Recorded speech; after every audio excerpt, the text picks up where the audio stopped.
Tired of dealing with annoying flies, fruit flies, and gnats in your home? The Zevo flying insect trap is your ultimate solution. Don't wait. Check out the link in the video description now to get your Zevo flying insect trap on Amazon and enjoy a bug-free home today. The rector of Scotland's oldest university has been removed from its governing body after a backlash over her claim that Israel committed genocide in Gaza.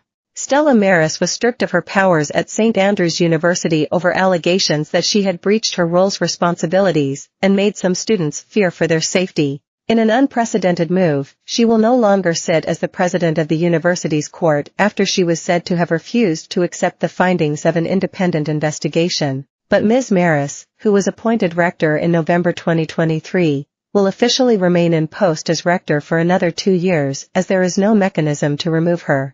Previous rectors have included John Cleese and Rudyard Kipling, and the university is alma mater of the Prince and Princess of Wales. Her remarks about the conflict between Israel and Hamas came 1 month after she took up the Fife institution's most senior elected post. In a message to thousands of students, Ms. Maris claimed Israeli forces had carried out weeks of genocidal attacks in Gaza. She said Palestinians had suffered apartheid, siege, illegal occupation, and collective punishment after the conflict escalated.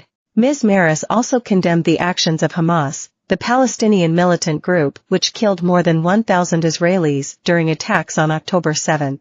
She said, "It is also crucial to acknowledge and denounce the actions by Hamas that qualify as war crimes, notably the taking of hostages and deliberately targeting civilians, which I have and continue to do." The investigation into her comments, carried out by Lady Ross, then Morag Ross KC, found she had exercised poor judgment, warning her words could potentially encourage anti-Semitic behavior.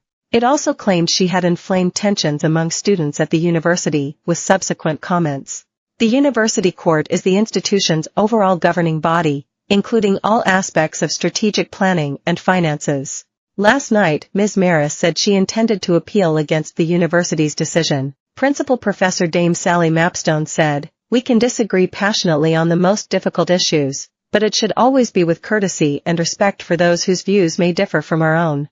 In large part, our community in St Andrews has responded to this terrible conflict and the abhorrent loss of innocent civilian life with strong, reasoned argument and commitment, but always consideration for the effects of their actions on others, and our students in particular, deserve significant recognition for that. I believe that we can all learn from what has happened over the past few months, and that the values of listening, tolerance and respect will become even more important to our university community." More than 1,400 students and alumni has signed an open letter to the rector, which said, "We are concerned that your letter does not demonstrate equal care for Palestinian and Israeli lives." Ray Pearman, chairman of the university court, said, "After extensive attempts at dialogue over 3 months, we have unfortunately now reached the point where University Court has concluded that she is in serious and persistent breach of her responsibilities." He said, "As the chair of University Court, I wish to offer an apology to all students, and others, who were upset or feared for their safety as a consequence of the rector's handling of this matter,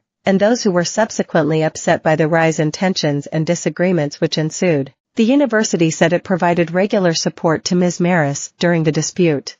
Ms. Maris read English and philosophy at the university, which she joined as an undergraduate in 2017, and has since filled a series of student representation roles. Responding last night to her removal from the university's court, Ms. Maris said she fully intends to appeal the decision. In a statement, she said, "I am disappointed by the university's decision to remove me from university court, which shows a lack of respect for the role of the rector in speaking independently for students as their elected representative and sets a dangerous precedent for freedom of speech in higher education. It is clear that I have been removed from university court because I called for an end to Israel's war crimes against Palestinians, and I will not apologize for doing so." As a young, narrative,